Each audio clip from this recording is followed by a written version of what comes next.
What's up everybody, Alex here, and today's a big day because we've got a big patch for Dota Underlords, so let's jump right in. First thing I will say is that I've not read these patch notes at all. This is legitimate first impressions. I want to capture the excitement I experience when I read these notes here. So first thing is, we're introducing Jull here, and it looks like some flavor text, and he's going to be a new Underlord. We already knew that he was coming. They hinted at him last week. Really excited to see him in the game. We'll get into him. So he's going to be a melee character. I shouldn't say character, melee Underlord. So looking forward to seeing what he can do. Some gameplay will be coming soon. Obviously, we got some updated items. Okay, so the item roster has been revamped, so some things are gone, and we're getting some new stuff. Oh, Butterfly and the Horn of the Alpha. Okay, so those of you that are familiar with Dota 2 will be familiar with these items. Awesome. I remember building Butterfly all the time with my Troll Warlord when I played regular Dota. We got some gameplay updates. All right, so it looks like they're changing a lot of stuff. Sounds great. New Underlord selection flow. So it looks like Underlords are going to get picked at round 10. That's a very interesting idea, and it looks like we're going to be able to pick almost like, alright, like almost like builds for them, kind of like predetermined builds for them. That's pretty neat. Okay, we're going to be getting to the more detailed patch notes soon, but I like that idea because it really kind of changed the early game quite a bit when the Underlords were essentially right on the board since round 1. I think that was a very common complaint that we saw. So very, very interesting change. Really look forward to testing that out. I like that. I think that's a great change. I love that change. Jailbreak.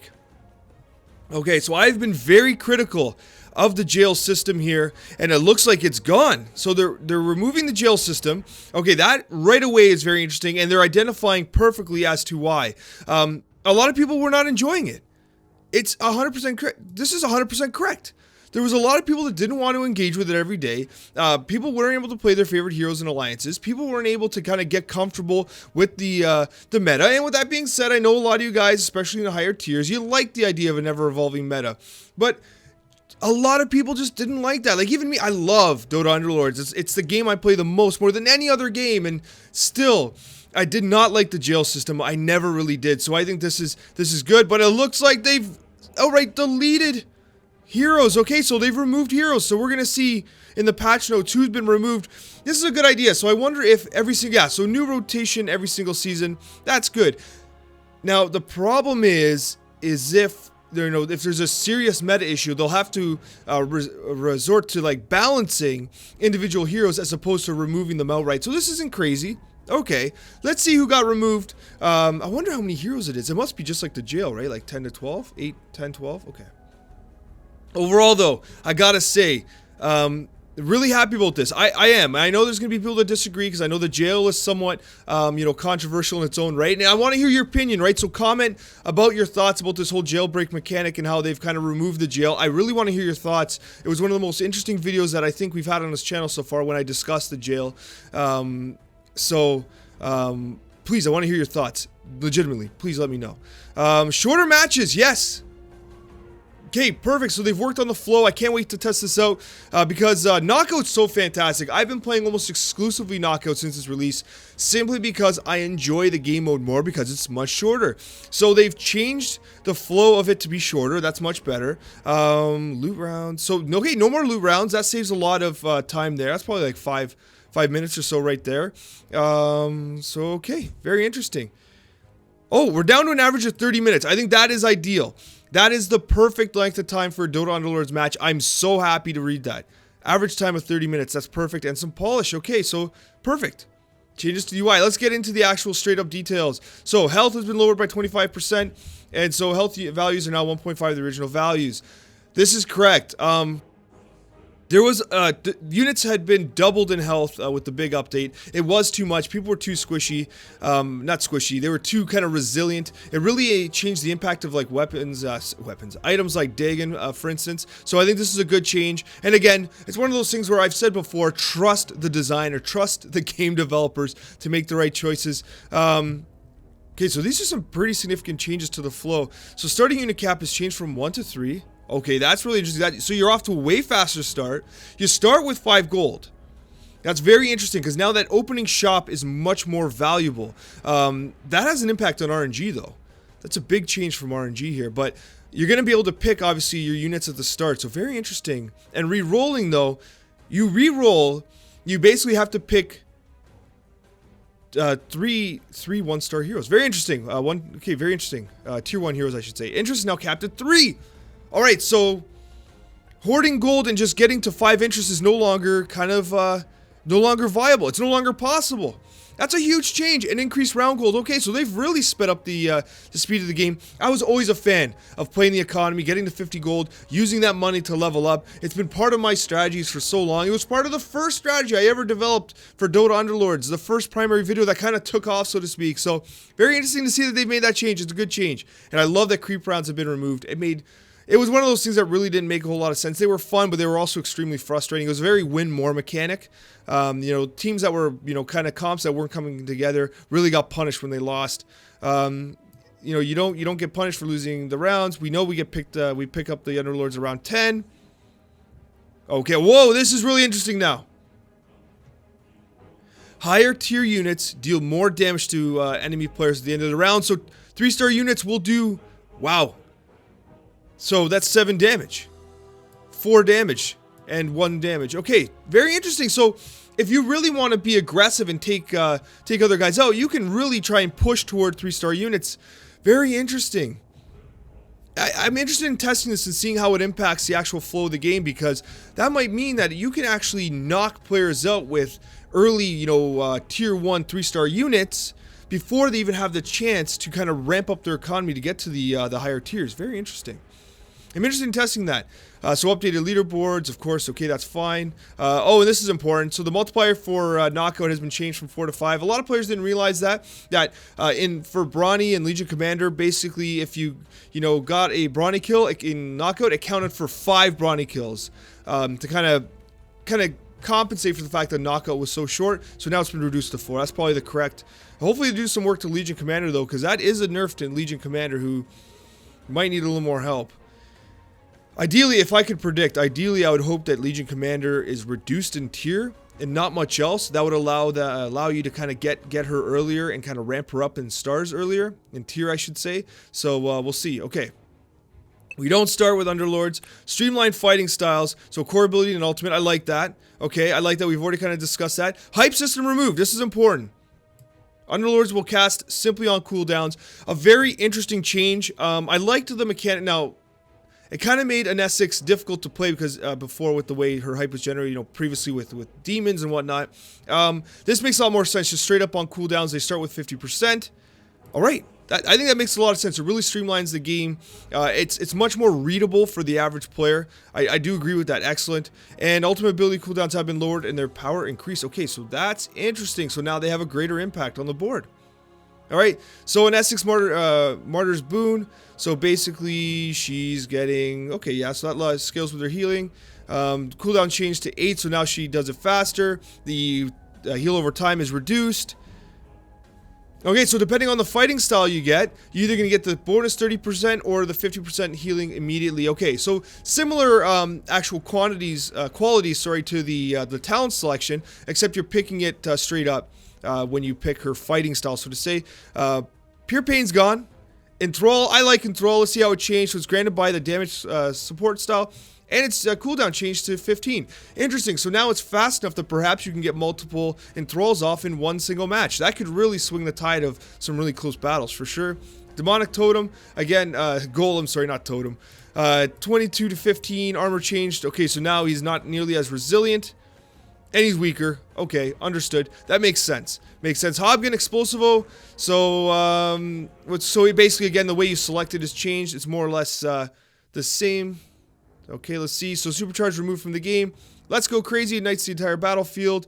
All right, and it's granted by a new support fighting style. Very interesting.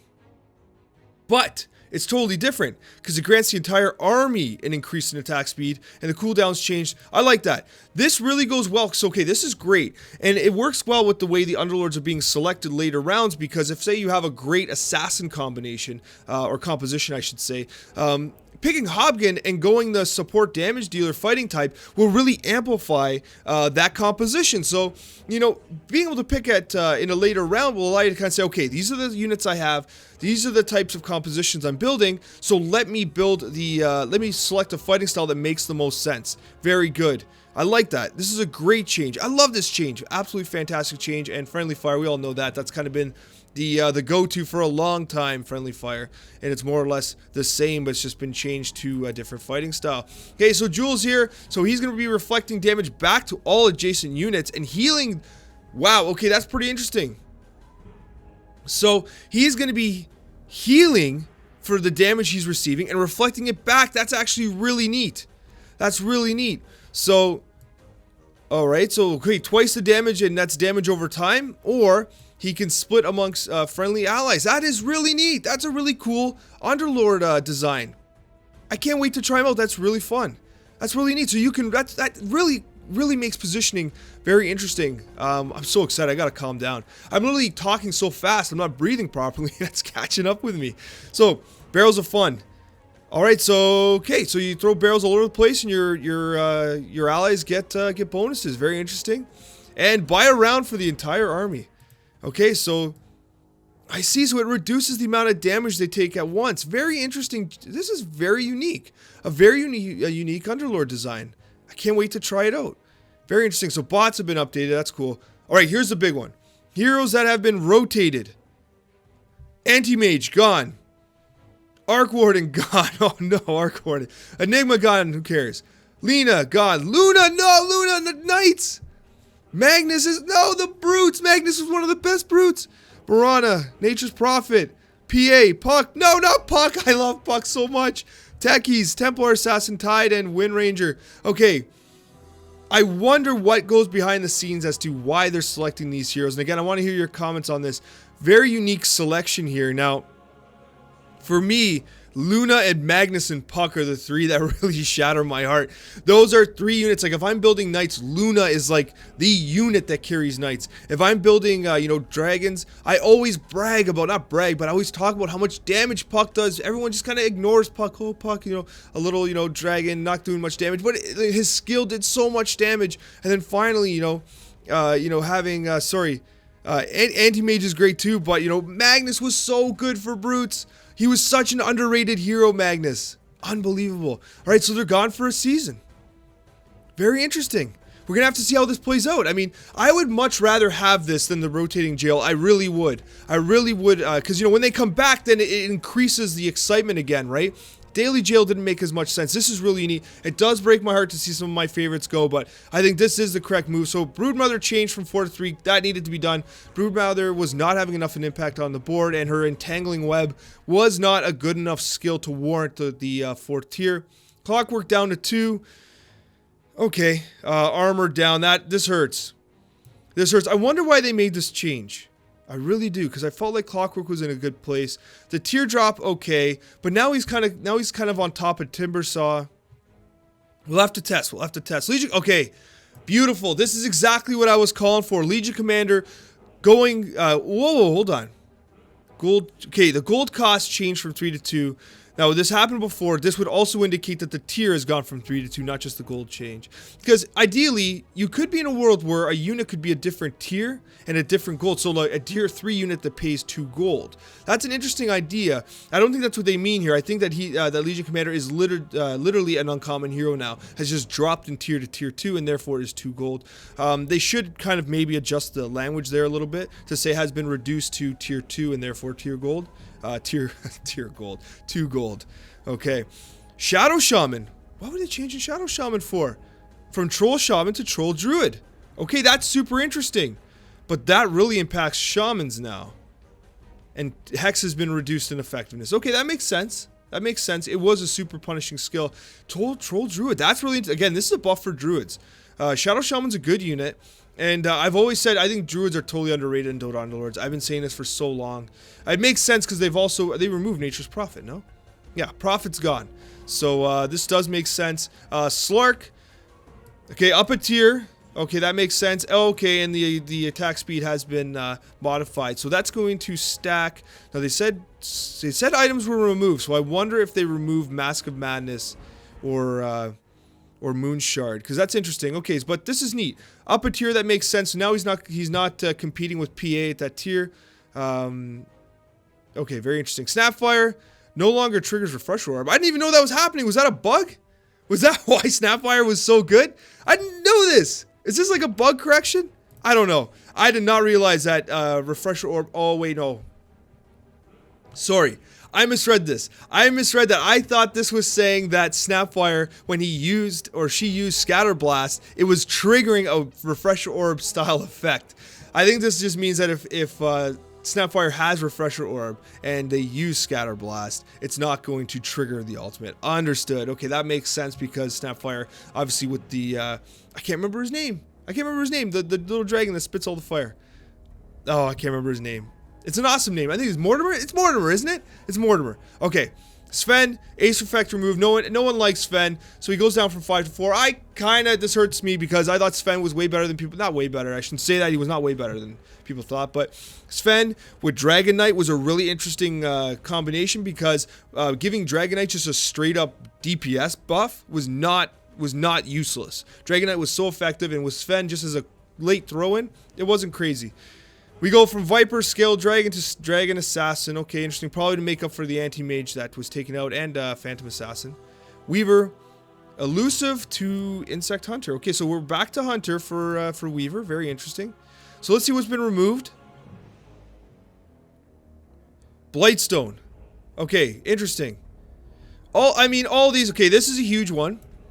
That has a very significant impact on obviously Bloodseeker and a few other heroes like Bloodseeker and Keeper of the Light. Mainly.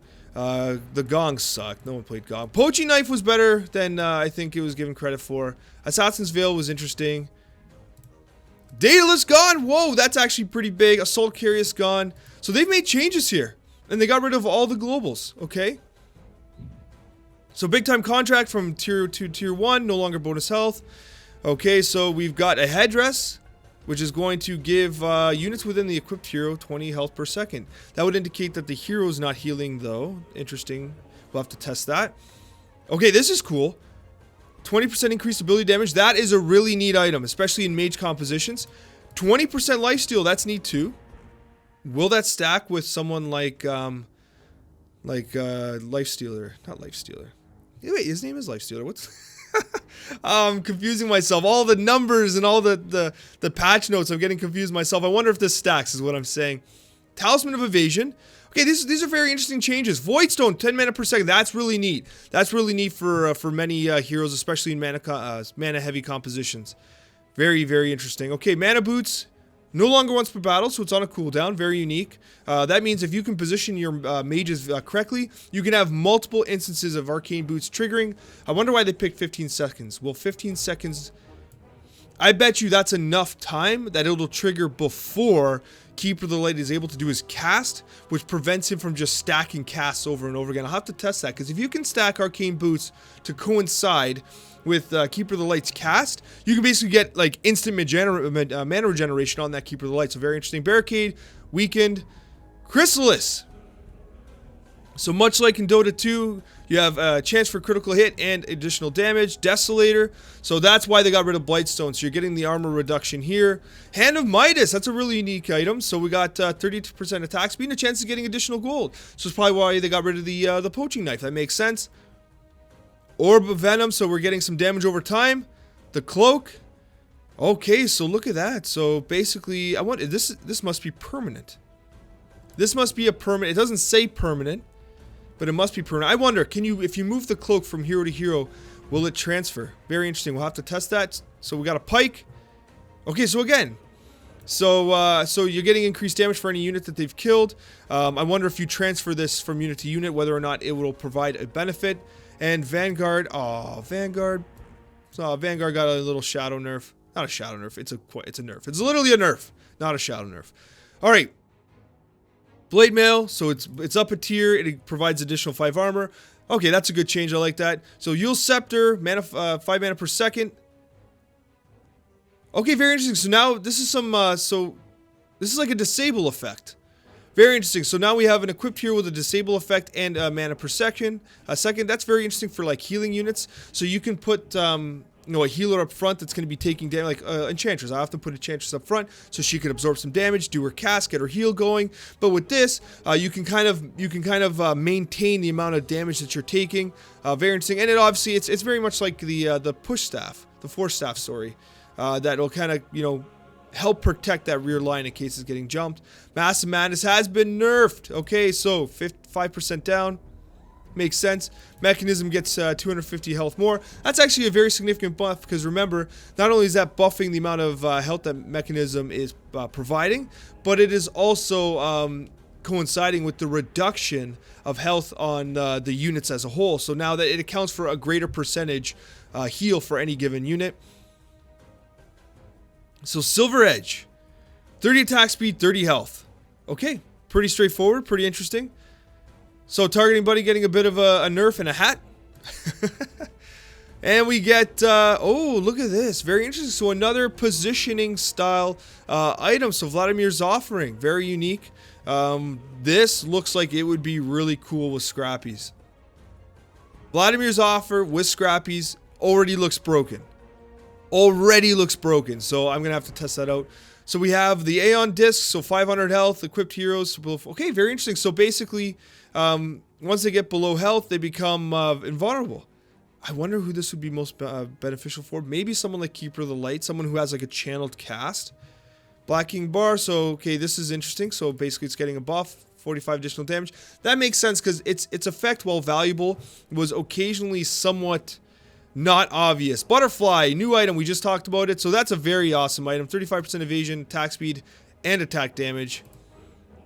Alright, so Dagon, okay, instead of increasing the amount of damage you did, because, 800, then it didn't scale very well with the additional health. Well, the health has been now brought back down, but now you can use it multiple times for battle. So putting on a very tanky or protected unit, like if you get a Crystal Maiden that kind of sits in the back and doesn't get touched, Dagon would be a good item for a Crystal Maiden. Diffusal Blade, okay, Burning Mana, okay, very interesting considering that you have Anti-Mage that's been removed. Healing Ward, increase in healing potential, but not an increase in the actual healing range. That does not seem good enough for me. I'm not interested in that. Nope. Healing Ward, I think it needed an additional cell of range to be brought up from tier 3 to 4, so we'll have to see how that works. So, Refresher Orb no longer provides the benefit to all other units, and the Sith is also providing mana per second. Very interesting. Okay, we got a few new tier 5 items. We got an Aegis. So once per battle, a given unit will resurrect with 50% of their maximum health. Does that refresh their cooldown? Because someone like a lone druid, that is super beneficial, right? Okay, we'll have to test and find out. Horn of the Alpha, so that's the one that summons a companion. That was hinted at before. Powerful Thunderhide companion, and it looks like it's pretty legit. It does damage. So burning enemies now can miss their targets, so it's almost like an evasion effect. Anyone that's burning, cool. Satanic. 750 health, and now, oh, very interesting. So when they're below 30% health, they're going to be gaining 200% lifesteal. That is interesting. That's it's a cool tank item. Again, does that stack with lifestealer? Interesting, but very interesting for someone like Slark. But this is a tier 5 item. You expect it to be borderline broken. Tombstone goes to tier 5. Unexpected. They're just simply better zombies. Okay, and a vesture of the Tyrant. Allies within one cell can't die until the equipped hero dies. That is super neat. So you can have so basically everyone's invulnerable. They'll be stuck at 1 health or whatever until the equipped hero dies. Very interesting. A very interesting warrior item. Like you get like a Pudge who just absorbs damage like crazy. Or if you can stack it, like kind of get a hero stuck in the middle that is very difficult to access. Very interesting. Alliance changes, so Elusive and Shaman are gone. Makes sense, they've removed the units for them. And Primordial is now a 2-4 alliance. Okay, 3rd level removed from the game.